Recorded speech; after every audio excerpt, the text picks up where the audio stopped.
今天邀请了一位超级厉害的来宾，他是拥有法律学系背景的高材生，让我们欢迎游戏实况主子喵。Hello， 大家好，我是子喵，非常开心可以来到这里。子喵这名字怎么来的？其实是跟我的那个国中的闺蜜有关。我国中的闺蜜那时候绰号叫伊努，就是狗的意思，日文的狗的意思。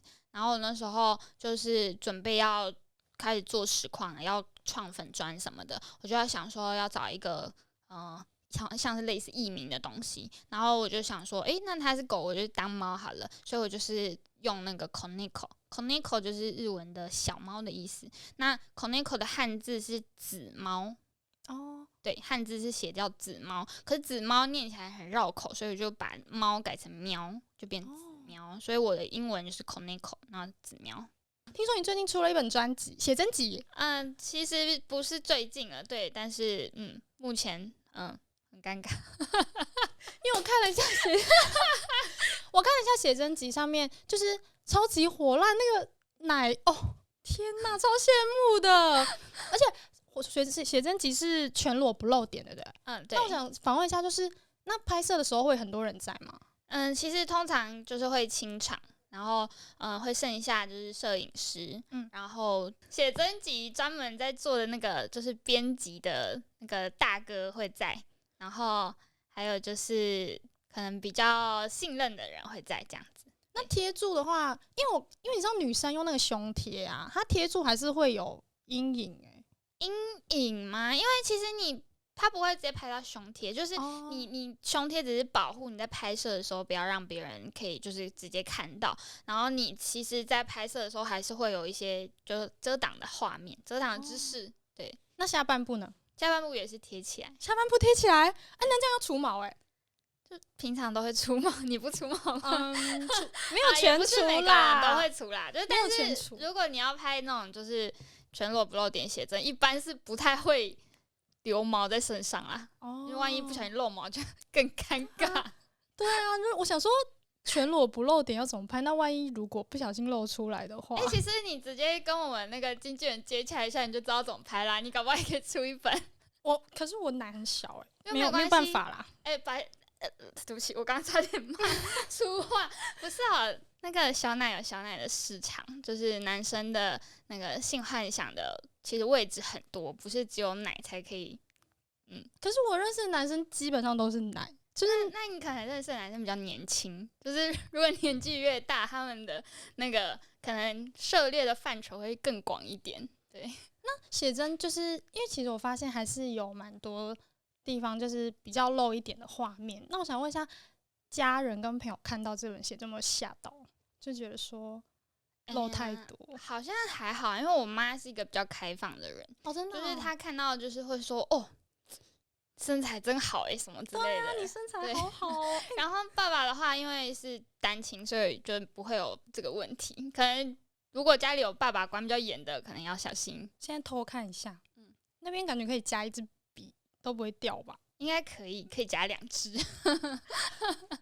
因为你现在是游戏实况主嘛，对，因为我知道你之前背景是法律，那你是怎么走上就是觉得说打游戏？其实我原本就很喜欢玩游戏，就是高中开始就会，那时候早期是打信长，就是现在已经没有人在打了，然后也有玩一些可能就 MMORPG 的网游，然后就是一直以来都有接触游戏这一块，然后以前我们最早还会跟大家一起打，就是 CSGO 啊，然后 AVA 什么的，还会跟网友一起组战队。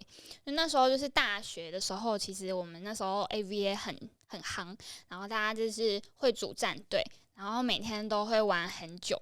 然后那时候的战队的朋友就会问说：“既然你花那么多时间在玩游戏，那你为什么不要去开个实况？反正你就打开镜头，打开串流，搞不好有人会抖内给你。”然后我就听他们的这个就是起哄，然后我就去开了，就没想到就是刚好就做起来，运气不错。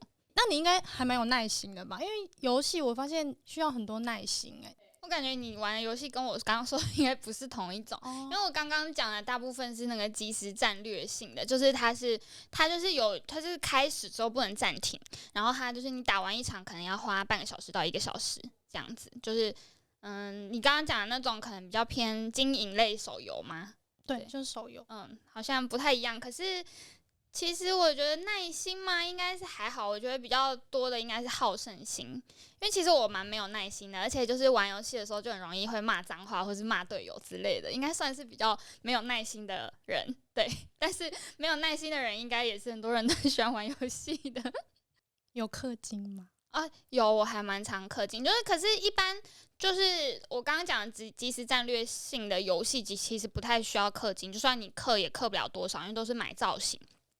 但玩手游的话会氪比较多。你开实况组就是分享你游戏的页面给大家看，这样子。早期的话是比较多 Twitch 实况，大家都是玩游戏，然后画面比较小。可是其实这2年来的话，就是 Twitch 它其实有一个比较大的转变，就是以前的话大部分都是游戏分类，就是你玩什么游戏就是用什么游戏的分类。可是现在的话，它就是会比较多元化，因为可能跟手机直播平台兴起也有关系，所以 Twitch 这几年来转型，就是会有一些像是户外台，然后泳池台，然后厨艺台等等的都有。所以其实我现在实况也会比较多元。就除了玩游戏以外，也会有就是煮饭台啊，然后甚至现在还会有跳舞台跟唱歌台这类的，就是比较偏向走一点泛娱乐化了的感觉。对，那你有遇过那种就是榜一榜一直狂刷礼物斗内那种？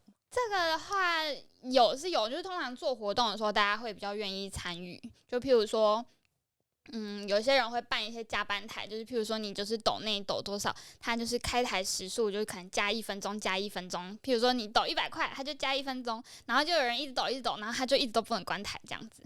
这样一场游戏下来，大概你会收到这可以讲吗？你说收到多少钱？其实很不一定而且如果没有做活动的话，在 Twitch 的话，它不会是像，就可能你比较了解的可能是手机平台。那手机平台的话，他们每次就是知道，就是进来就是要丢礼物啊，然后聊天就是要丢礼物。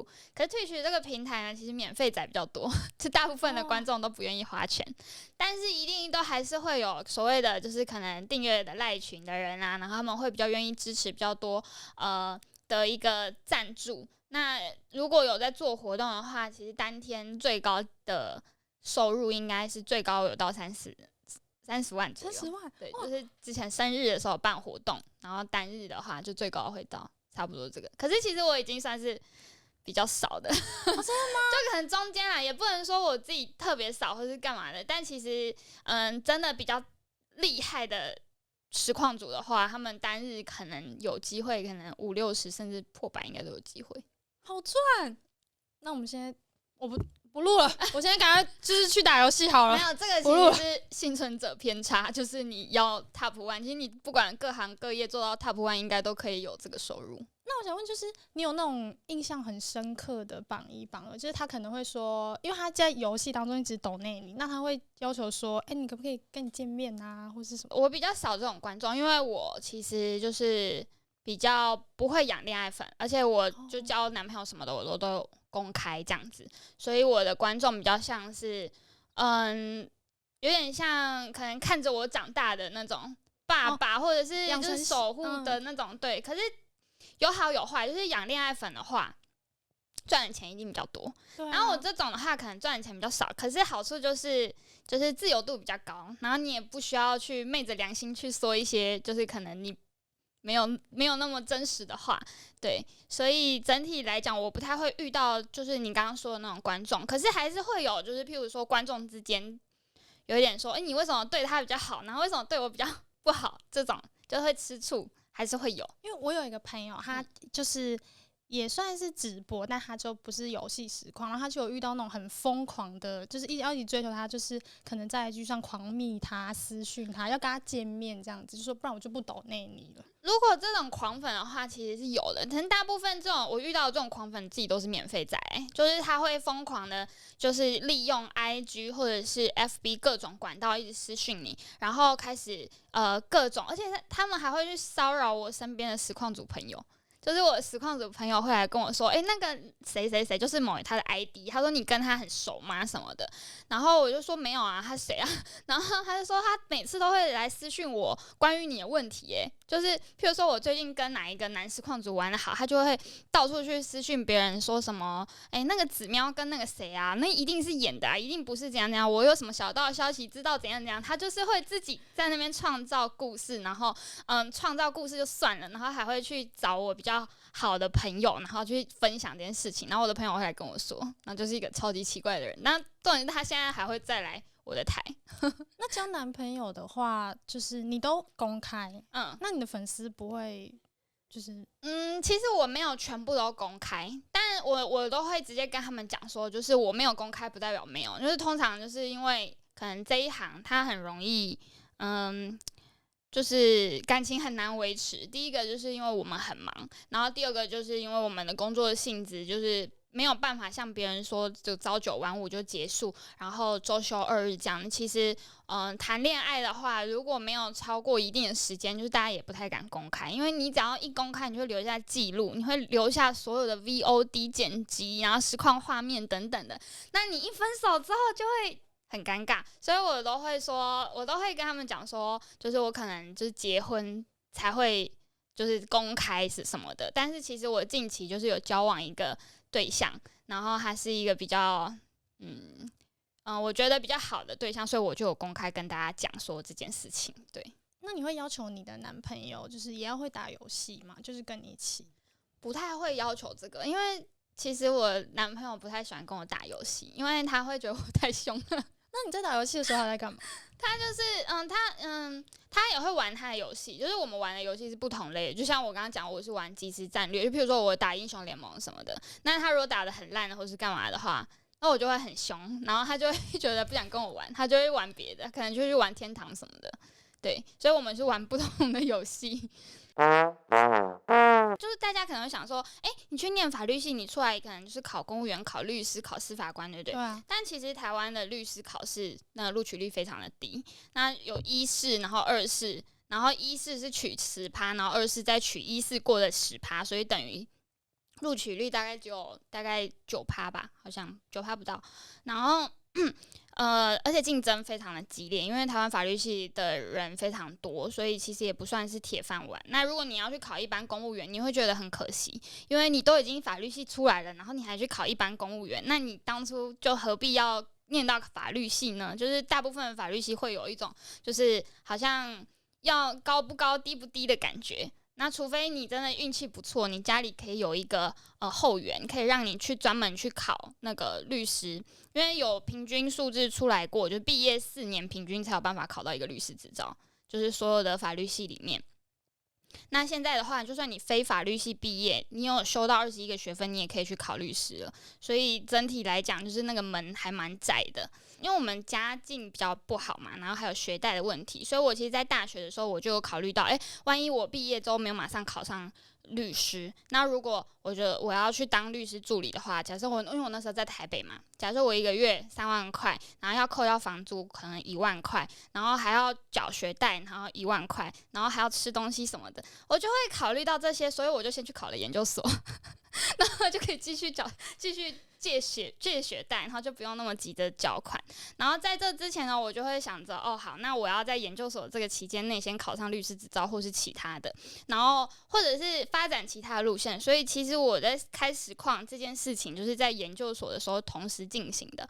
我那时候是一边念研究所，一边家教，然后一边开实况。然后实况做起来之后，我就决定，那实况这条路可以走，那我就走这条路。所以其实也没有说从法律系就突然转行这个。我其实就是在还没有出社会之前，就是先多试试看哪一个，就是趁你还没有真正感受到那个毕业的经济压力之前，就是多方尝试，大概是这样。所以家里其实也没有什么反对，因为我正式要当跟他们讲说我正式要成为实况主的时候，已经有赚钱了，就没有在中间那个尴尬的时期，其实是一边念书一边开实况的，所以他们没有什么反对。就是在工作，就是在你在学习的时候，然后再开一个副业，很难兼具。研究所可能好一点，因为学分比较少，就上课的时间也比较少，这样子。可是研究所要写论文啊。对，所以我后来没有写论文，我没毕业。你没毕业，研究所没有毕业，但是大学有。对，我研究所，其实我那时候还特地考了一件还不错的，就是因为我是文化大学法律系毕业。为什么画的？你是什么系？我是商学院的。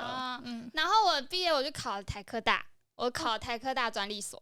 所以其实我那时候的想法就是跨领域加洗学历，然后看出去之后可能去那个科技业当 in house， 或者是去事务所当 offer 什么都可以。那时候的想法是这样，然后刚好实况又做起来了，所以我后来两相权衡之下，我就决定那实况有赚钱就先赚钱，所以我学校那边就休学了。进入实况这个行业，那你身边会结交一些同行的朋友，那你们之间的竞争会很大？其实竞争不太明显，因为大家不会像说你们可能有公司，然后有办公室，大家会去开会，然后会去检讨或者什么的，所以每个人就是在家自己开台，然后没有什么交流，其实不太会直接的感受到竞争。但如果你可能像是你就比较红啊，那会你的朋友你们本来是朋友，但是因为你可能就是游戏打得比他好，越来越红了，他会不会就是眼红你？通常不会，就是如果你越来越红了，大家就会扒上来。所以朋友不会有眼红这种问题吗？网红之间不是都会很多？我感觉你越红，你应该朋友会越多。对，是这样没错。我是说，有没有遇过小人？小人吗？小人应该是还好，但是脾气怪的人还是有的，就是可能比较不好相处。但是我觉得像是你心里在想的那种，可能勾心斗角，什么《甄嬛传》那种，应该现实中不太会有。而且特别是实况组很多都是比较爱玩游戏的宅宅，就是因为你都不喜欢出门，然后你喜欢在家就是玩电脑，你才会去当实况组，所以真的很少会有那种攻击性很强的，然后想要跟你来《甄嬛传》的那种，真的比较少。可能大家都还是会愿意维持和平，然后能不起冲突就不起冲突的这种个性可能会多一点，但还是偶尔会有一些实况drama，可是大部分都是男生，就男生跟男生之间吵架，他们会比较外放一点，可能就实况直接开台喷，然后甚至现在还有拳上，你看统神要去跟蹦板打架。真的假的？就是对，就是这种感觉，就是可能男生比较多吧，女生大部分都是就是世界和平啊。你在玩游戏当中遇过什么挫折吗？玩游戏的挫折多了，因为我其实不是一个很会玩游戏的人，然后我的个性又比较急躁，就是譬如说像我英雄联盟最高也只有到白金而已，然后很长就掉下去银牌，然后载浮载沉，所以挫折其实蛮多的。可是你只要想到就是知道自己对这个东西其实没有天分，就是享受它就好了，就没有那么在意了。你应该是有天分的吧？我应该是完全没有天分。你没有天分怎么可能？真的，因为我有认识很多就是职业选手，然后他们就是都说还好我不是靠这个吃饭，不然我应该会饿死。所以还有其他副业？应该说就是你开实况玩游戏，不是玩的好人就会多。就是我不是靠游戏打的好吃饭，我是靠可能我长得比较漂亮，或者是我比较幽默，奶比较大，对，奶比较大，对，有几应该有大 D 小 E 这样子。那男朋友感觉很开心他其实我现在的男朋友其实是大学交往过的男朋友，然后我又去吃回头草，然后我大学那时候其实胸部没有那么大，所以他其实很惊讶，想说为什么我胸部变那么大。分享一下你们爱情故事。爱情故事吗？我跟他是国中同学，同班国中同学，对，我们都是高雄人。然后我其实，在国中的时候就暗恋他了，然后那时候因为国中大家什么都不懂，所以大家就是没有什么，就没有什么下一步。然后大家都就是他也是乖乖的小朋友，然后只是我比较坏一点。然后他那时候好像曾经喜欢过我的好闺蜜，然后我就因为知道说她好像对我闺蜜有意思，然后我闺蜜对她好像也没有说不喜欢还是怎么的，所以我后来就放弃了，我就也没有跟她告白什么的。因为我是一个比较外向，然后也比较喜欢交朋友的嘛，那我男生朋友也很多，我很快就忘记这个人了。然后大学的时候刚好我们两个都在台北念书，所以有一次我就跟那个大学的男朋友分手，我那时候被劈腿，我很难过，我就想要找以前的朋友出来玩，然后在台北的，然后我就找他，然后我们那时候就出去玩，然后我还记得我们那时候是去那时候有一部电影很红，等于一人咖啡。哦，我知道。我那时候就是去朝圣那间咖啡厅，在景美那边好像，然后我们就是第一次约会，就是去景美那边，然后去逛，就我们那边走了超多路，然后逛台大里面，然后去逛那个夜市什么的，然后那一天就是气氛非常的好，然后还下了一个小雨，跟今天一样，然后我们就在台大校园里面，然后他撑着伞，然后我就偷偷的就挽他的手，然后结果就是2个人气氛都觉得很好，然后后来没多久他就跟我告白了。对，所以算是你主动，是我主动的，可是是他告白的。在这个行业，女实况组有比较吃香一点吗？我觉得女实况组有比较吃香的地方，但是也有比较吃亏的地方。女实况组的话，应该是门槛比较低，就是你只要长漂亮、有特色，然后敢讲话、有趣，就是你只要占任何2点，你可能就是你很快的实况就可以做起来。但是你要维持，然后到一定的人数，然后要完全靠这一行吃饭的话，可能会比较难。那男生刚好是反过来，男生的话，你可能要集非常多的因素于一身，你才有可能可以靠这行吃饭。可是男生比较特别的地方就是，男生的粉丝他可能流动率比较没有那么高，因为他通常就是不太会有一些其他的因素。该怎么说？譬如说你交了男朋友，或者是你可能最近变胖了，然后或者是什么皮肤不好，对，或者是就是观众之间都勾心斗角，就是男生的粉丝比较不会有这一些问题，所以男生只要一做起来，大部分通常就是他可以靠这个吃很久的饭。对，所以我觉得有好也有坏吧，就是门槛低一点，但是也比较容易被淘汰。那男生的话门槛比较高，你入行的门槛真的是比较高，可是你只要进去了，基本上不太会被淘汰，除非你是做了什么很夸张的事情，就是整个黑掉了，不然男生大部分都可以维持很久。我有看，就是你 IG 前阵子你去参加那个全国就是那个竞赛哦，那个是高雄市政府办的，就是青年局举办的一个活动，我是受邀去参加的，我是表演赛的嘉宾，这样子。就是像这种活动，因为算是实体，那粉丝会很疯狂吗？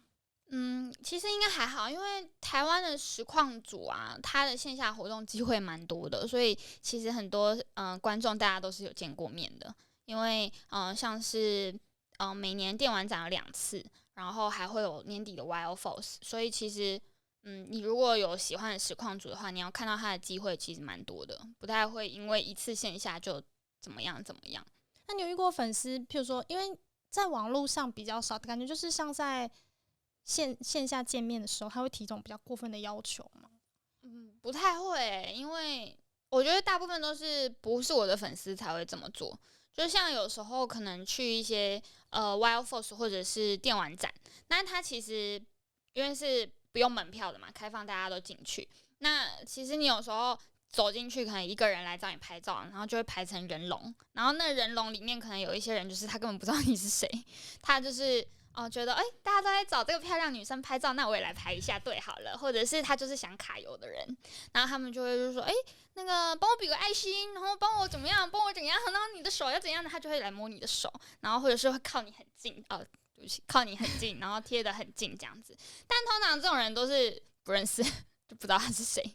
假设你今天跟一个实况组比较没那么不好，那可能他的粉丝会骂你之类的。你有比较不好吗？我跟他比较不好。对，就是可能你跟他比较，假设你们现在有一点矛盾，那粉丝会不会来骂你？你有遇过这种状况吗？通常不太会直接骂吧，可是可能会酸言酸语。那他们蛮理性的我觉得应该是怕被告吧。可是我法律系，对，你法律系，我以前有告过人。你有告过人？而且我还有剪成影片放在 YouTube 上。就是我那时候玩英雄联盟，然后就被人家骂，然后我就很生气。我那天开实况，然后刚好全程录影都是证据。然后我那一场玩完之后，我就跟他说法院见，然后他就也跟我说法院见这样子。他没有，他就跟我硬到底，我就说你现在道歉，我就不告你。他就不道歉，他就说法院见，然后我就说好啊，法院见，然后我马上关台，然后直接去报警。那你有告成就是成功这样子？有。那他其实是就是我那天就是全部录影嘛，然后就截图，然后我就写了一个简单的状，然后我就去当时的我那时候住在永和，我就去永和分局那边报案。然后那时候报案的时候，还有警察认出我，超好笑的。他说：“你早上不是还在玩打 LOL 吗？怎么现在在警察局？”我就说：“对，就是打 LOL，我被骂，我很不爽，我还报警。”然后我就去报警完之后呢，大概隔了6个月，我就收到传票，那是侦查庭，就代表已经抓到那个人了嘛。然后我那时候去我记得是板桥侦查庭。然后板桥侦查庭还没有电梯，我爬了5楼，超级累。进去之后呢，那检察官就开始问嘛，然后就我一看对面，未成年的一个学生，还是已经成年，应该是已经成年大学生，他是高第一科大的学生。然后他那时候就也没有，就是好像妈妈陪他上来，就是开庭，然后他那时候就是直言不讳嘛，就说对那个账号当时是他在使用，他确实是有打这些，他确实是有说这些话，然后他说他是一时冲动，然后因为压力很大什么的，所以他才会这样子。然后他就讲了一下，然后呢，检察官就问我啊，因为我上面的诉求都写得很明白嘛，那检察官就问我说，可不可以给他一次机会啊？如果可以的话，就帮你们调解这样子。那我那时候想说他是大学生，就想说算了，那就调解就调解吧。然后我就说可以，然后我们的案子就转调解。然后转调解之后，他就有真心忏悔吧，可能他就是在我面前哭得很伤心。然后他爸爸妈妈也有来，然后就看了他的言论，然后就有道歉。所以我后来就跟他和解了。本来我要求的是10万，就是和解，然后后来我们就是在那边，他就在那边诉苦，然后就说他不想要因为这件事情影响到家里啊，然后他们可能经济也没有很好，他说他自己去打工。后来我就好啦，5万和解，然后还让他分期，分10个月，分期付，他1个月给我5000块。我那时候是想说要给他一个教训，就是觉得好啦，就是对一个大学生来讲，5万块的教训应该够了。对，我就想说好，那就这样。那你一天大概会开几场？有时候如果就是玩的，就其实还是要看啊。如果我那天都输的话，就不会玩太久。但如果都很顺，都会赢的话，我有时候一天开12个小时。一天开12个小时，你都不用睡，好厉害！不用睡觉，可以赢就继续玩啊。因为那个是有积分的。对。那你在就是你开实况当中有没有遇过尴尬的事情？譬如说你现在在打游戏，这游戏不能停，但是你超想落赛。这个是还好，但是我之前有不小心漏过，就是不该漏的地方，然后就赶快关台。不该漏的地方是什么？就是可能没有衣服没穿好什么的，就可能就赶快关台，然后把 VOD 删掉。还好好像没有太多人看到。我自己发现的时候，我吓一跳，我就赶快关掉。对。那你会有职业倦怠吗？就是打这么久的游戏。有啊，我现在就职业倦怠。我以前一天可以开12、13、14个小时，然后一个礼拜可能开5、6天，甚至7天。但我现在一个礼拜只开2天，然后都开4、5个小时就不想开了。就我有一点可能心理上的问题，就是没有办法开台。我有稍微看一下我的近况，跟以前好像也没有什么太大的不同，可是就是会有一种觉得，现在的日子是我想要的吗？就是会有一点这种想法会冒出来，然后就会觉得开台的时候，怎么好像没有以前这么有趣了，没有以前这么沉浸在开台里面了。我觉得可能是就是可能心境上会有一些问题，然后那时候去看医生，医生是说有可能是因为我都没有出门，然后没有晒太阳，然后可能体内那个分泌什么黄体素还是什么不足，所以他就开了那个药给我吃，然后叫我要出门晒太阳，然后我就说好。然后我后来有听他说的，这样子就是去上马术课啊，然后出去外面走一走，然后吃了那个药，确实是有好一点点。你会觉得说你要为了粉丝继续下去，就粉丝可能会留一些很感动的话。会，其实我都会跟他们分享我的状态不好这件事情。像我今年就是算是状态，就是今年年底算是状态最不好的时候，我都会跟他们讲，我就会在赖群讲说，我现在开台频率比较低啊，是因为什么什么，然后就是跟大家说，真的很不好意思啊，那我会怎么样，然后就尽量去克服。那现在就是可能因为有点小倦怠的关系，所以会去找一些别的事情做。所以我最近有去学骑马，然后去上烹饪课，然后去上裁缝课什么的，就是转移一下自己的注意力，然后找一些就比较特别的事情做，然后看一下能不能沉浸一下我的心情，然后再重新找回当初开实况的热情，这样子。我有看到你 IG 上有分享那个栗子提拉米苏哦，对，那个是我看那个，那种黑白大厨对去做的，因为其实我蛮喜欢做饭的。我平常开台也很常开料理台，然后我都会做一些大菜，就是可能什么脆皮五花猪那种的，就是会比较复杂的大菜。那因为你打游戏就这么久，那你会未来除了游戏，就是一直直播游戏的话，你还有想说哪些方面进行吗？其实我还蛮喜欢演短剧的，所以我会想要去参与一些演戏的相关的东西。我今年有去客串过一部电影，最近可能有一些影视都会去邀请网红什么的，然后就刚好被邀请，然后是一部鬼片，好像明年会上映。但是其实那个角色很小，台词就有一句话，还2句话，然后可是有独立的镜头。那你接下来的计划是还有就是别的线下活动吗？我自己的话，我每年都会有一个煮喵喵的线下活动，因为我叫子喵嘛，然后我的料理台就我料理节目就叫煮喵喵，煮饭的煮，煮喵喵。对，然后我的煮喵喵的话，每一年年底就会有一个线下活动，就是会让那个抖内比较多的那个粉丝，然后来，我会租一个厨房，然后他们会来，然后我会弄一个菜单，然后会煮饭给他们吃。那如果你今天要推荐一款游戏给粉丝，你会推荐哪一款？我近期很喜欢玩的，我最近在玩那个逆水寒，可是我没有接到工商这样子不太好。没有啦，开玩笑的，就是挺好玩的。我最近都在玩，它就是一个古风的中国古风的一个 MMORPG， 然后它的剧情我觉得蛮好的，算是很用心。而且这一款手游是我近期玩到现在唯一一款真的不需要氪金的。就因为大部分的手游真的都是要氪金，像我之前玩手游大概也都会氪个20-30万，可是这一个游戏是真的不用氪金，它只要买它的战力跟你氪金没有关系，你如果要氪金就是买造型，那造型就很便宜，就可能1000-2000块而已，就再怎么样就氪不到20-30万啦。所以真的会有人去买游戏里面造型，就是会觉得说我这样装扮很帅，这样。我啊，很多。但是我好奇的是，不是大家都会买吧？可是真的有人会不买吗？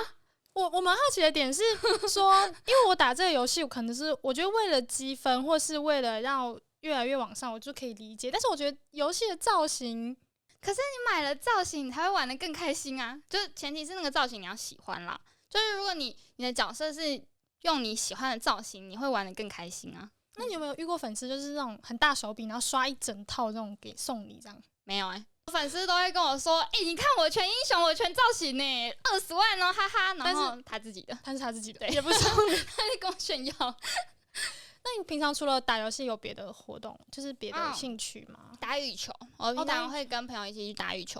我有在固定去健身房，会请教练，1个礼拜1堂课。然后自主练习，照理来说1个礼拜应该要去2次啊，但我大部分的时间都没去，所以1个礼拜只去1次。1个礼拜去1次，就是教练课。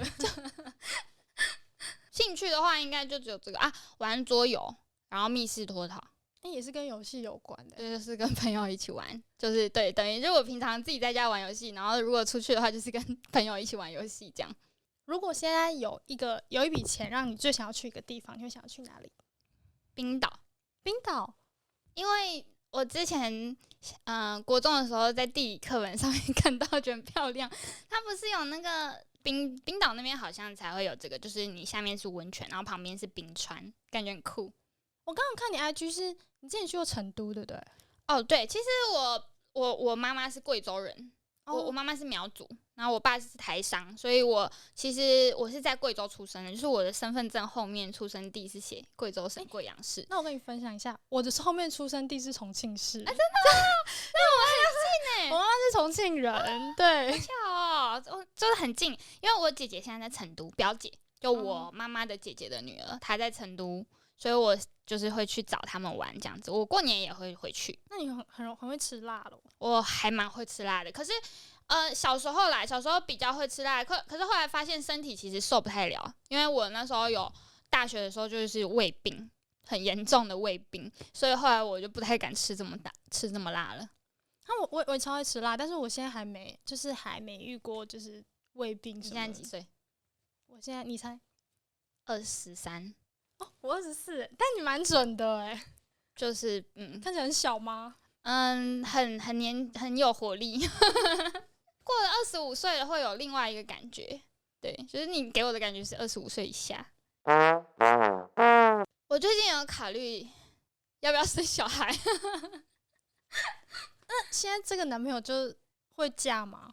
我不知道啊，所以我就是在考虑，因为我身边其实很多朋友都有一点，就是已经开始结婚生小孩，然后各种晒那个婴儿的照片什么的，就是会有一点这个想法。因为其实我以前是不婚不生主义，25岁以前是不婚不生主义，但我今年就是遇到了，我也不知道遇到了什么事，其实可能跟这个男朋友复合的关系吧，我就想了一些事情，就是在考虑说我要不要生小孩这件事情。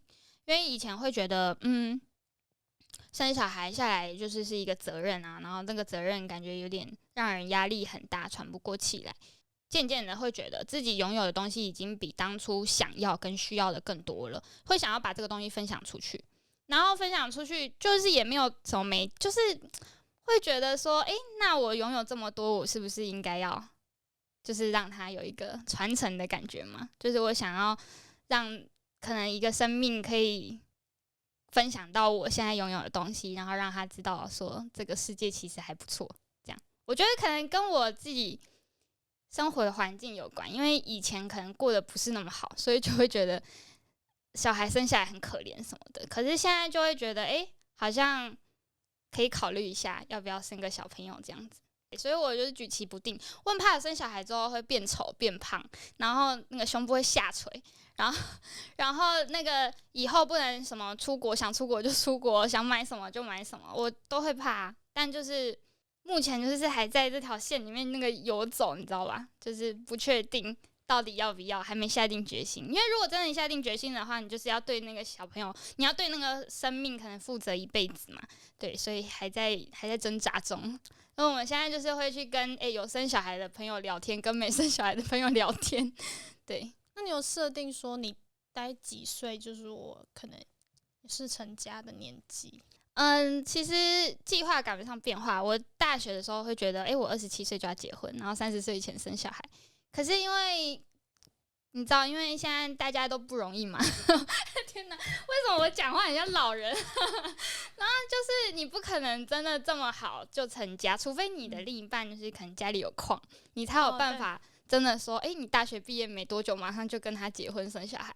那我们要靠自己的话，根本就没办法。所以我现在的话，就是等于是我的事业可能到了一个阶段，所以我才会开始考虑这件事情。最后，我现在帮粉丝谋一个福利，那未来还会再出写真吗？我觉得其实粉丝近期也有问我说未来还要不要出写真这件事情，然后我就直接跟他们说，你们要看五花肉吗？我觉得这是最现实的地方，就是我当时拍写真的时候身材真的太好了，连我现在自己回去看我都想说，天哪，这个腹部这个线条是怎么回事？然后我在看你现在的五花肉，就是觉得如果他们想要看五花肉的话，可能考虑一下。那我知道还有很多海外的粉丝，那你有没有什么话想要对海外的粉丝说？就是非常感谢大家的支持啊，然后也非常的希望可以继续支持我们这个艾维出版社，那还有非常多漂亮的美眉的写真，然后还有杂志，都可以帮我们支持一下。